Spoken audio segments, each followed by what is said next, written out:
Let me start with the retail strategy. If I just look at a bit of a background about Decathlon, I think a lot of people who are as part of this webinar would have actually experienced or would have got a chance to actually go and visit a Decathlon store.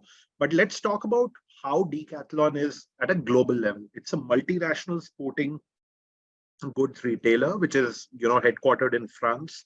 So it's a French company founded in 1976 by a person called Michel Leclerc. So it's been into operations for the last 45 years. Over a period of time, it has marked its presence in more than 70 countries.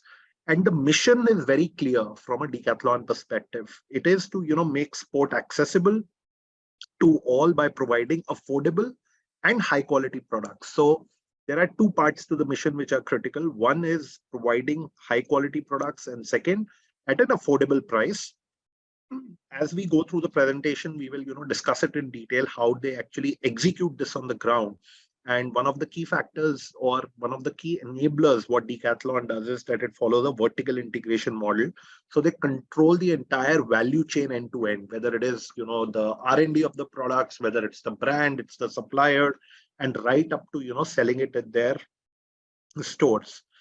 If I talk about global revenues, nearly last year it was around 16 billion euros, and as a company they are targeting around 20 billion euros by 2025. Now, just to put things in perspective for our learners or our audience, Adidas as a brand does around $23 billion at a global level, and Nike, which is at the number one position, does around $39 to $40 billion. So if you look at those two brands, doing a $16 billion revenue is highly significant. And we'll come to that, but many of you would be surprised to know that in India, if you talk about a branded retail chain, after and I'm talking about pre-pandemic level, if you take only one brand, which was Xiaomi, it is the second largest brand in India. It has now more than 100 stores, nearly 105.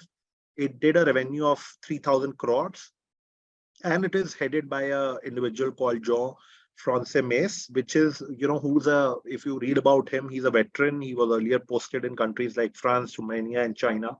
Comes with a lot of experience in the retail sector, right? As I told you. So when did actually Decathlon make an India entry? It was back in 2009. So while it has gained a lot of traction in the last 5 years, but the first entry for Decathlon into India was nearly 13 years back, and they entered as a wholesaler. So in 2013, post relaxation of a lot of FDI policies, they actually transformed from a wholesaler to a retail player, which was back in 2013. So even after that, it has been 10 years, and it's been a phenomenal journey for them as a brand. Now, if I look at the market or the market trends which is there, we are talking about a market where we are there are 3 or 4 key segments to the market. You talk about apparel, you talk about sportswear, you talk about footwear, and you talk about sports good. While the key focus is in the sportswear and the sports goods segment, but it also straddles across 2 other segments, which is apparel and footwear. Now, if I look at the India market, it is nearly around 85 to 90 billion. And on the left-hand side, you'll see that in terms of the segmentation, in terms of the 4 key segments, apparel is of course the largest, which accounts for nearly 70% of the market, which is 60 to 62 billion, followed by footwear, which is another 12 billion, then sportswear between 8 to 9 billion, and sports good, which is 3 to 4 billion. Overall, the market is growing with a CAGR or with an annual run rate of around 12 to 15%. Now, what are some of those trends at an overall market level, which has actually enabled Decathlon to grow at this particular pace? While we go into the player-specific strategy, but it is good to spend a couple of minutes in terms of understanding how this market is evolving. If you rewind, say 10 years, if you look at 10 years, and earlier what used to happen is that if you have to purchase anything from a particular segment of sports category, say let me pick up a squash or maybe a badminton, and if you wanted to pick say a non-marking shoe, which is a requisite for these kind of sports, I think the only option was a lot of individual stores where you would not get the relevant brand, you would not get the relevant specification, or there were very independent stores, and it was very difficult to find. So India as a country has seen two polar opposites. Either there were brands like a Nike and an Adidas and a Puma, which were high-end brands, and then a lot of unorganized market where you needed to go and look for the product, and you might not find that particular brand at a particular price point, and very difficult to get hands to. What Decathlon has done beautifully is to tap into this particular segment, and we will also talk about what they have done over a period of time, and how they have tapped into this particular segment. Now, talking about some of the market trends, if you see, let me break it into two parts. One is the pre-pandemic, and then there is the post-pandemic, because of course, due to the pandemic, some of the key trends changed. Now, if you talk about relevant categories, we see a lot of traction focusing on women to increase sales with focus on health conscious and sporty lifestyle, right? So sportswear for women is gaining a lot of traction, and I say this in addition to, of course, sports as a category, lifestyle as a category, healthy lifestyle as a category, which is increasing. But we also see that there are a lot of focus of women's sports, which is a great trend to have, which is a great traction which we are seeing. And some of the examples which you see, that big brands like Puma went for Anushka Sharma as a brand ambassador, Deepika Padukone, who became the brand ambassador for Adidas as a brand. Also, what happened was that fitness movement of joining formal training classes, gyms, or yoga sessions. Now, this as a lifestyle choice was gaining traction, but after pandemic, it forced a lot of brands to actually engage with their respective customer segments. So you saw brands like Nike, Under Armour, and some of the other brands offering virtual workout classes. Also, what happened was that a lot of traction was seen when you talk about home fitness equipment, because people were restricted to their homes, people were restricted to not going to the gyms. So it also led to a spike in these kind of categories. And also one thing which was very positive, that if you see 10 or 15 years back, India was dominated by cricket as a sport. But with time, what happened is that a lot of other sport categories started developing. We saw a lot of I think inspiring performances, and also multiple leagues which were coming in. So if you look at kabaddi, if you look at badminton, if you look at squash, if you look at multiple sports, over a period of time, IPL was launched in India in 2008, if I'm not incorrect. But after that, in the last 10 years, you have seen the rise of various leagues, where various infrastructure getting developed, a lot of traction in terms of Commonwealth Games, in terms of other Olympic events, where some of the other categories have got traction. So I think from an overall perspective, if you look at the market, from people moving towards a more healthier lifestyle, moving from more sedentary to active lifestyle, that has actually shaped up this particular segment in the last 5 or 7 years. And we saw that pandemic played a role in accelerating some of these trends. Also, what I wanted to do is that on the left hand side, if we look at the market, and if we see that how the market is segmented, you will see two axes. So what has happened with Decathlon? They are very, very clear in terms of what they want to target. So there are two axes on the left, where you see that there is money availability, or the propensity to spend, which is on the x-axis, where you see a low and a high, and then you see a skill level, which is again low and high on a left hand side. If I talk about these four segments, right, somebody who has low propensity to spend and is at a low skill set level, these are the amateurs across various sport category. And if we see India as a market, the bulk of the consumer population lies in this particular segment, where people want to spend once in a while. They want to pick up a particular sport. It is more like a lifestyle product, It is not about, following the sports professionally, but this is the amateur segment. If you see on the top left hand corner, there are the aspirers where the skill level is high, but the propensity to spend is still low. So in India, if you see the overall market, the customer being price conscious and being, in terms of what they want to spend, a bulk of these particular consumers will come in the top, on the left hand side, both on the top and the bottom. If you move on the right hand side, say for example, the Deliantis, if these are the brands where your Adidas and a Nike and a Puma will come, both, in connoisseurs and Deliantis, where your professional athletes will come on the right top hand corner. Say, for example, if I am a pro runner and if I want to buy a running shoe, I would not mind spending that extra 4,000-5,000 or maybe even 8,000 for a performance shoe. However, if I have a low skill level and I have the ability to spend, I will then again do the same.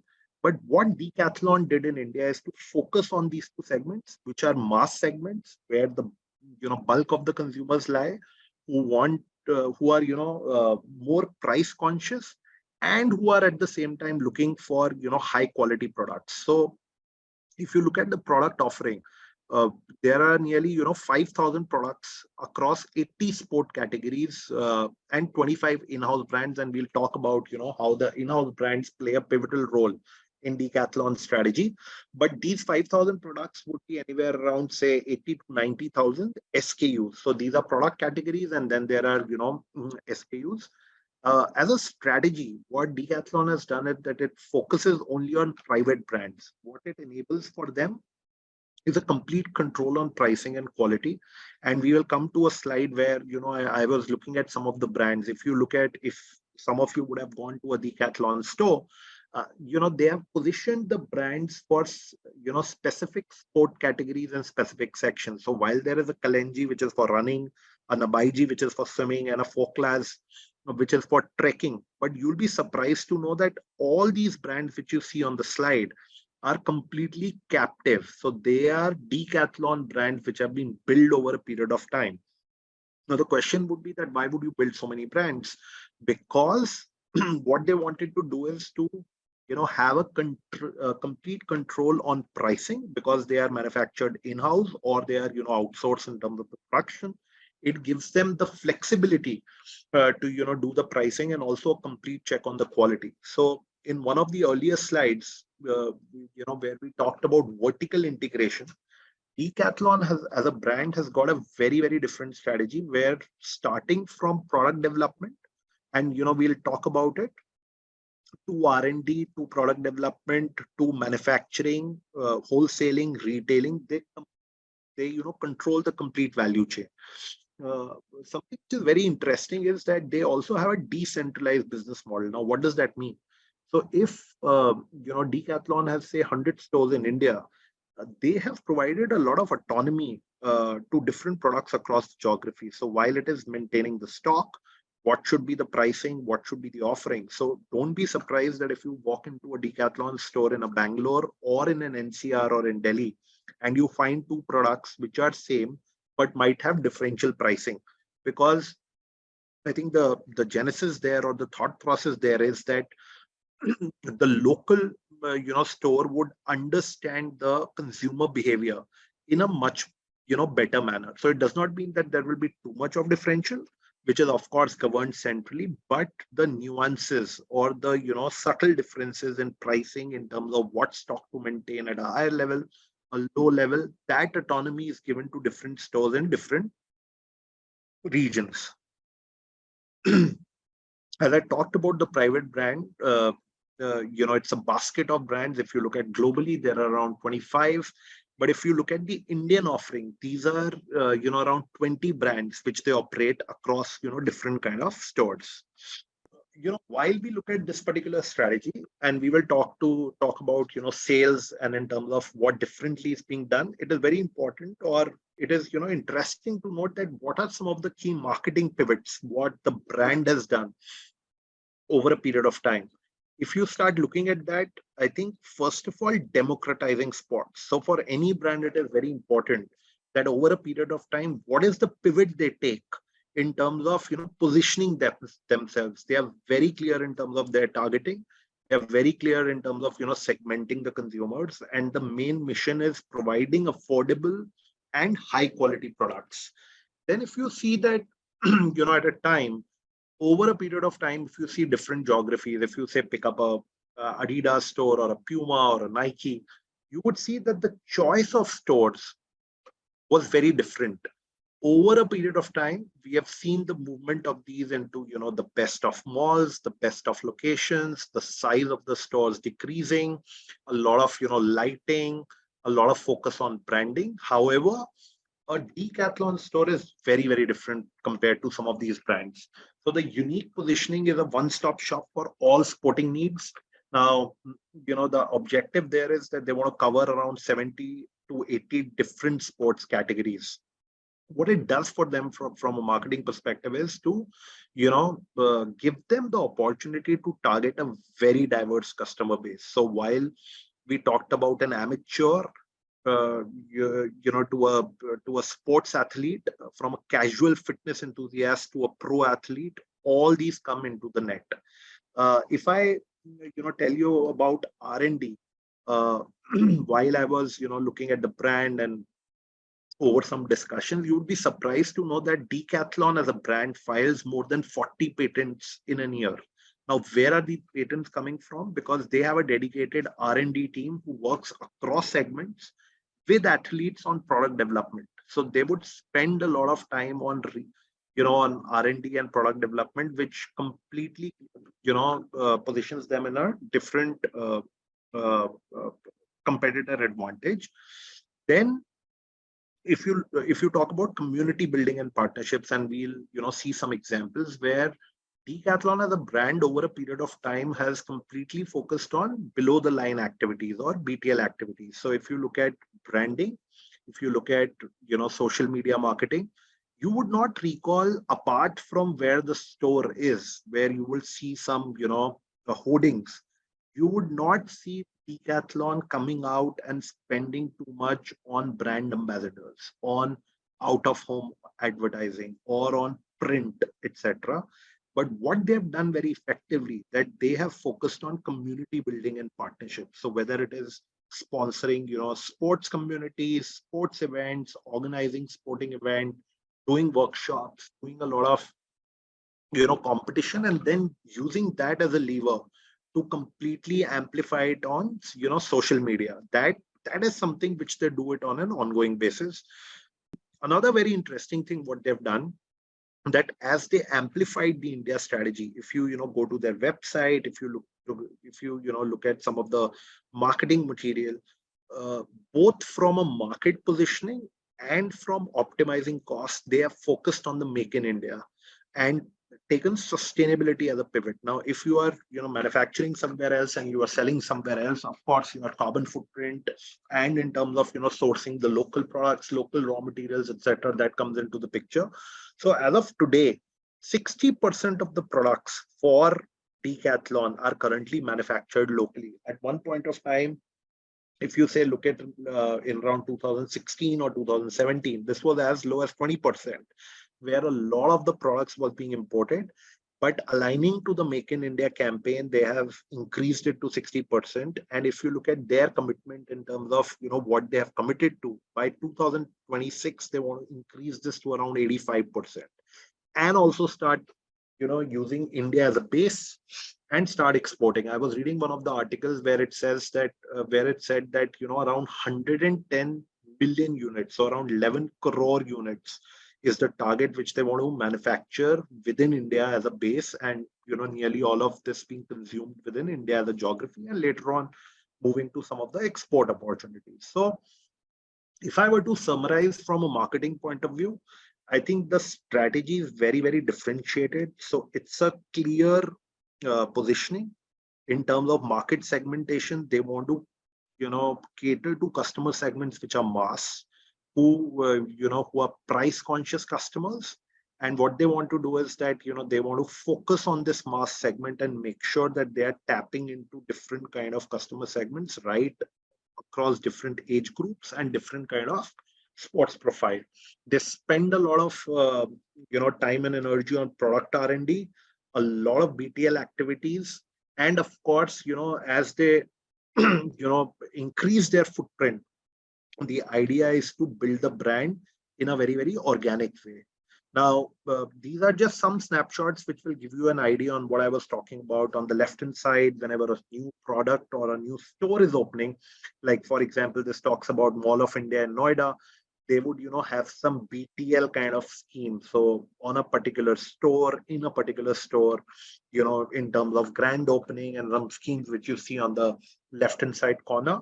But if you go to the local social media handles, right, like a Decathlon Sports India handle for Gurgaon, these are some of the snapshots. So it talks about yoga, it talks about sports utsav, it talks about football coaching. These are some of the things which they are driving very, very aggressively on the ground.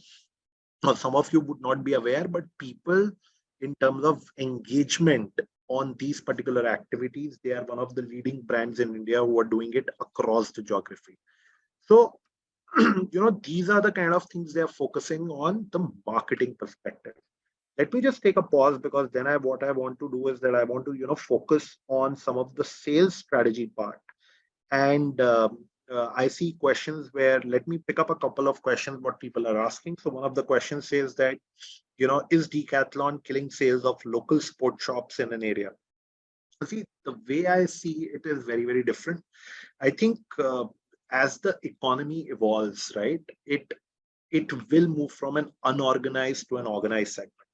And if you look at a lot of the sport categories, while there was a badminton, while there was a cricket, but if you look at hiking, you look at trekking, you look at swimming, you look at multiple sports categories, which you're talking about, say 80 or 85 different kind of sports segments, a lot of incremental sales have come in.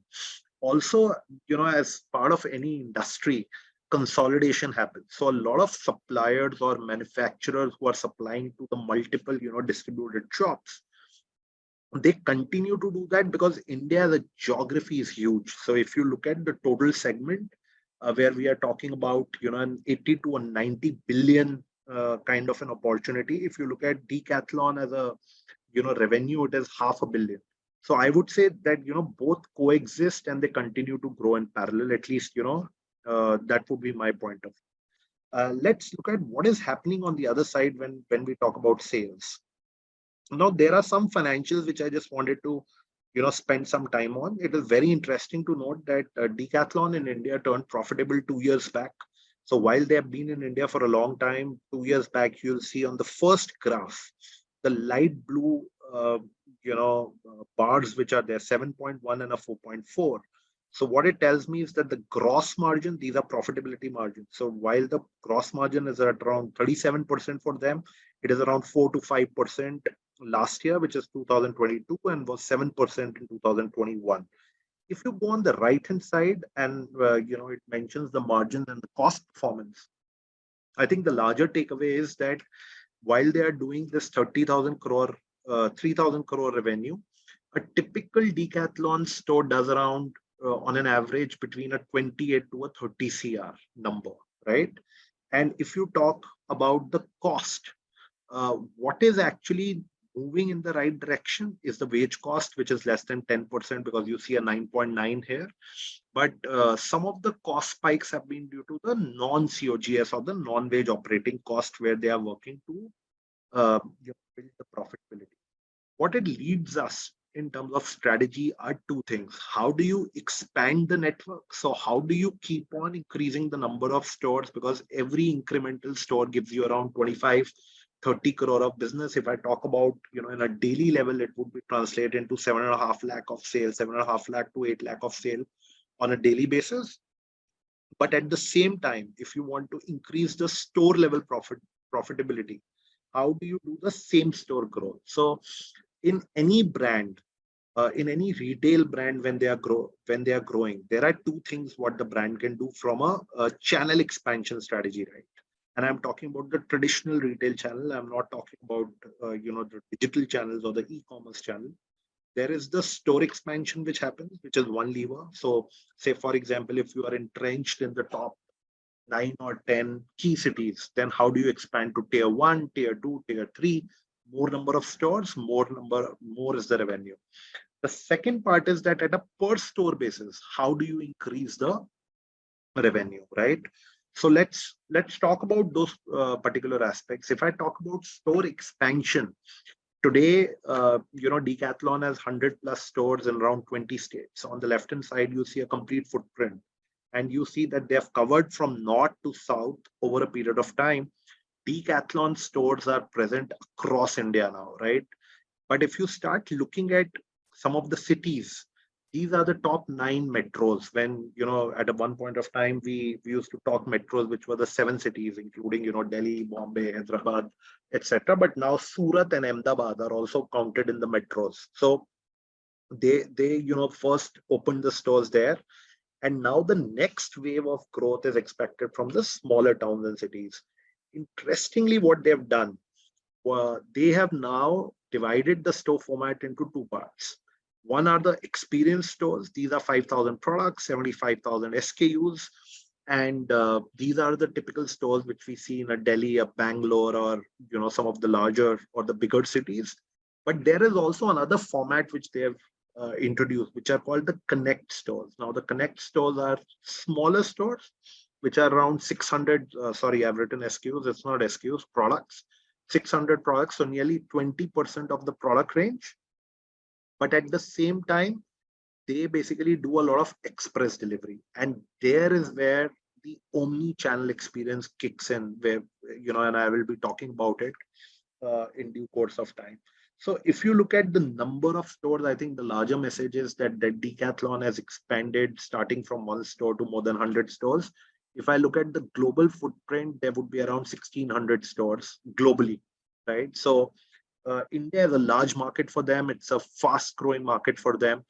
The next wave of growth will come from tier 2 and tier 3 towns, and that is the strategy in terms of expansion. Now let's look at from a same store growth perspective. When I talk about same store growth, it is basically how one particular store is growing. And some of the features are that the format of a store is a big box retail format. So it is a large store which can be anywhere between a 5,000 or a 13,000 square feet. What they do is very different from a luxury brand, or not even a luxury brand, but a performance brand like a Nike or an Adidas. And I talked about it. But if you talk about if you would have been to a Decathlon store, it is very different. It is, a immersive in-store experience. It would resemble arenas with dedicated, sections for individual sports, and it would have, a play area for kids. So if you go to a Decathlon store, and I was looking at some of the, images which you see on the slide. On the left hand side is a Nike store, and on the right hand side is a Decathlon store. So you would understand how different the strategy is and how different the store format is, right? If you look at the another slide which is there, so it breaks all the traditional retail landscaping tactics. When a store is concerned, they would have different formats like a grid, a racetrack, a free form, and a spine. And you can actually take a cycle and you can start cycling in a Decathlon store, or start testing your running shoes on these particular formats. It has a lot of space. It has a larger choice. It has a lower racks. Now, there would be people who would be, I was reading one of the questions where somebody had written that he or she is from the retail consulting background. Now, what a traditional store is, they have broken a lot of stereotypes. They have lower racks. They have plain lighting to show raw colors, no fragrance, no music, elevation. So if you start taking note of what are the kind of things they are doing differently, it suddenly hits you of how a Decathlon store is very, very different from some of the other, brands. Point number 3, well-trained staff. It is, amazing to note that the staff is trained and equipped to talk about, sports. There's an actual fitness test which you need to take if you want to become part of, the sales team at Decathlon. Many of these are amateur athletes. I recount my experience back in 2015 when I was going. I took a hike to Kilimanjaro, and Decathlon was the choice for me to pick up all my stuff. Also part of my running. if you go to a Decathlon store and you start, go in the hiking section and you start talking to the staff, it is so refreshing to see that he or she who's recommending different kind of products to you has actually been to multiple hikes. So they know exactly what you want, what are the technical specification. And I again recall the conversation, say, for example, Kilimanjaro is 19,400 feet. Uh, so refreshing to see that the person who's selling would tell you what kind of shoe do you require at what kind of temperature, because those are the kind of nuances which will make or break for you when you actually take the hike, right? So it is very, very different. I also remember, and many of you would have experienced that initially when Decathlon came and started selling, if you go to a Decathlon store and once you were closing your experience, we have always talked about how to collect the feedback, and there are alternative theories. Some people would say that you need detailed feedback, some say that you need simple feedback, there should be a form, there should be an SMS link. I think what Decathlon did was that after your billing you would see those three big smileys, and it's just a one touch process to give them the feedback, which was also very different. The staff, which is there at a Decathlon store, is rotated between a warehouse, a point of sale, a shop floor, so that they have a 360-degree kind of an experience, and they can help you on the floor anywhere, right? And I think this is the last part where I wanted to touch on, is that what they have done very effectively is that post uh, pandemic and COVID, what they realized was that while stores were very big, going omni-channel was very, very critical for them. Contactless, digital experience, omni-channel. And I just mentioned a point around VTEX Tech, which they have introduced in Europe, last year, where what they do is that an endless aisle is a concept where you go into the store while you might have, a certain number of SKUs, but you can continue your shopping journey on the app, which has an access to all stores, all stock, all warehouses. So it is an endless aisle where you complete your shopping on the app and it will be delivered to your house.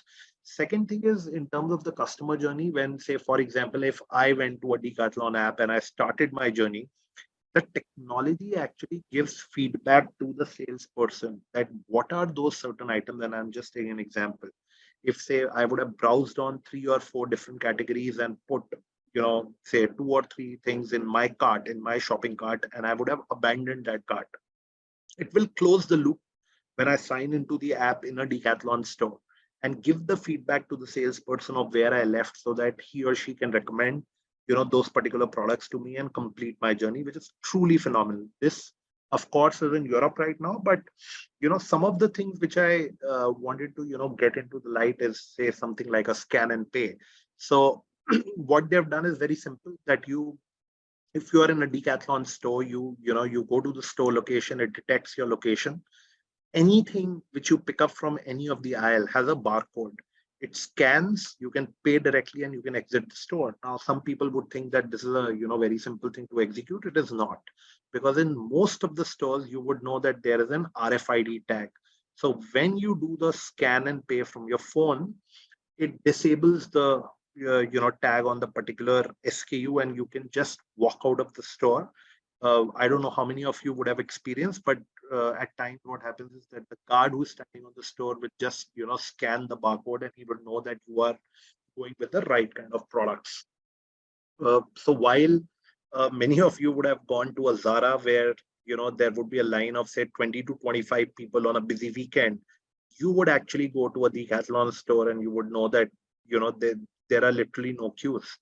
Something very interesting which I also saw, which at least I personally haven't seen on any other store, is that now what they've moved to is that, at least in the Delhi stores, you just go shop and you drop the stuff in the market, and it has scanners all around the basket. So while we have been looking at scanners where you need to scan a particular barcode, the moment you drop it into the basket, it automatically scans and just prints your bill.